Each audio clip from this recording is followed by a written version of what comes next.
Hi everyone, I'm Anthony Burns and welcome to the digital photography course, the professional tutorial. What we're going to look at now is setting up a home studio. So I have a home studio because I shoot headshots here, some portraits and occasionally some products, some small products.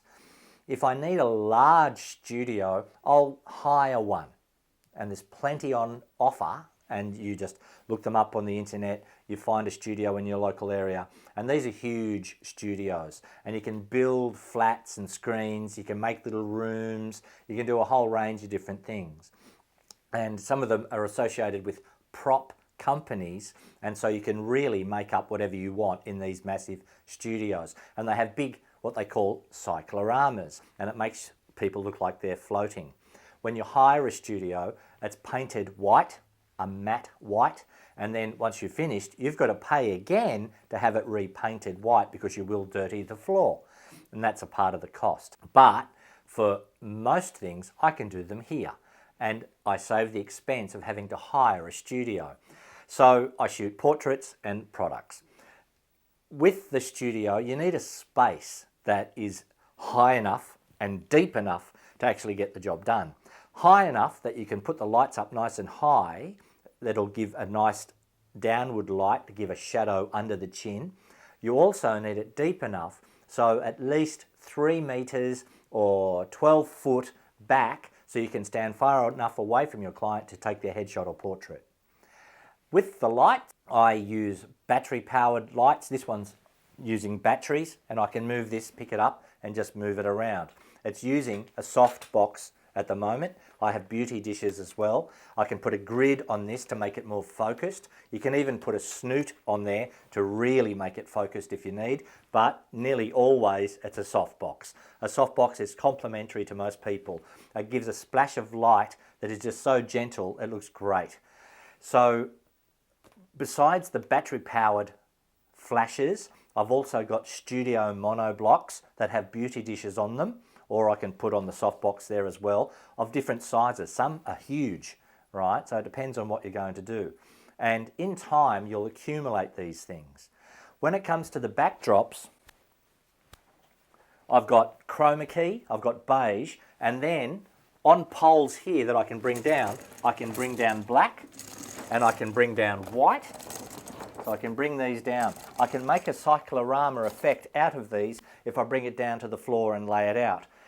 I also have some spare material. So if I roll this out a bit and then put it over the top, I now have black and white. So that way a client coming in to have headshots can have some of each. I've got grey on the other side of the room, and then I can just use this light, turn it around, and then I can shoot the grey as well. I've got spare stools. I've got a large one and a shorter one, depends on how long their legs are. I've got small stools for them to put their foot on. I've also got extras for me to stand on so I can elevate and get that selfie height. This is my travelling kit. The travelling kit is because I prefer to shoot at the client's premises or on location. So a lot of this studio can pack down and go into the van, and then away we go. I'll pack what I need for any given shoot. Now it comes to doubling up. I double up on everything I need for a shoot. If you've got one professional camera, it's not enough. You need 2, at least 2. You need 2 of everything. If you don't have 2 of everything, what if something breaks? I don't mind what brand of camera that you're using. It doesn't matter. As long as they're pro-grade cameras with pro-grade lenses. All right? You have to have 2 card slots, professional grade, everything, and 2 of everything. Over the years, you'll do hundreds of shoots each year, and then one year something will break. It will just stop. And so then you don't have to worry. You just go and get something else and the show goes on. Sensational. It has to happen like that. Another part of setting up a studio is the way you're dressed. All right? So I dress in black primarily, especially on events. On an event, you must wear black. But even in the studio, I've got the name of my company on my lapel and my name. And it puts the client at ease because they think he's a professional outfit. He's even got a company uniform.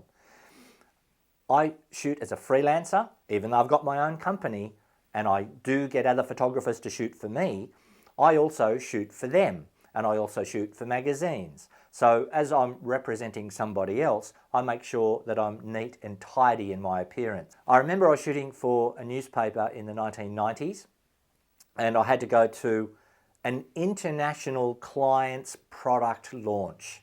It was a big deal. So I went there for the newspaper. So I roll up and the photographer who they hired comes skidding in sideways just in time, wearing jeans that had a hole in the knee, dirty running shoes and a creased up shirt, and his hair was a mess. I know it was the 1990s and there was a lot of grunge, but really? And he was probably a really good photographer. But at the end of the shoot, the client, his client, came up to me and said, "Excuse me, do you have a card?" I said, "Yes," and I gave it to them. They said, "We're not happy with our photographer." They hadn't even seen his work and they weren't happy. His work was probably fantastic, but there's more than just photos going on here in the corporate world. Another part is corporate people and magazine people, they're going to talk Illustrator, they're going to talk Photoshop. So now, in your journey, beginner and then into enthusiast, you may have used a whole range of different types of software to clean up your images. If you're going to have a photography business, you may get external people to help you with post-production, and as your business gets busier, you'll probably do that. But at the beginning, and you still need to clean your own images, you need to get your head around Illustrator, Photoshop, all these things that busy professional graphics people talk in. And you need to understand their language and what they're trying to achieve. You need to know about deep etching in post-production. You need to be able to do all these things adequately, but at least hold the conversation that when they're on the phone, you know what they're talking about. So the computer that you have should be fast and modern. The software that you have should be top shelf, and you have to pay for that. The cloud service that you're sending your finished articles to and fro to your clients, you have to pay for that. And these are all business expenses. Also, there's insurance. If you're going to have a home studio, you're going to have insurance. Not only for the goods that are inside the studio, but also for public liability. So if you're on location, so I pack up my gear, I go on location. If something happened to the general public or something broke or someone was injured, I've got public liability insurance to $20 million, which is the industry standard here. Some venues won't even let you in unless you've got public liability insurance. You've got to sort these things out. It's all a part of having the home studio. Also a van or a vehicle that's big enough to put all of this gear in so you can go on and do a location shoot. So it's a home studio, but it's also a mobile studio. Make it mobile. Go to where you need to go.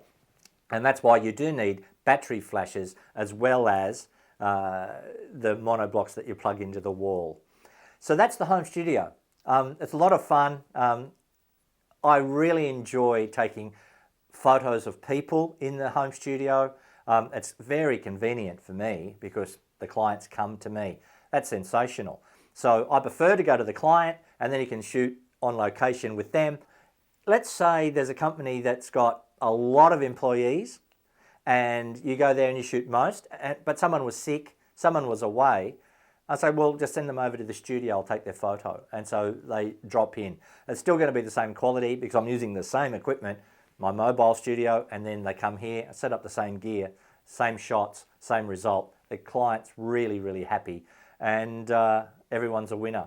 So a home studio, it's worth having. 65% of photographers in Australia have a home studio, and there's a good reason for that. We don't have to hire one in the high street.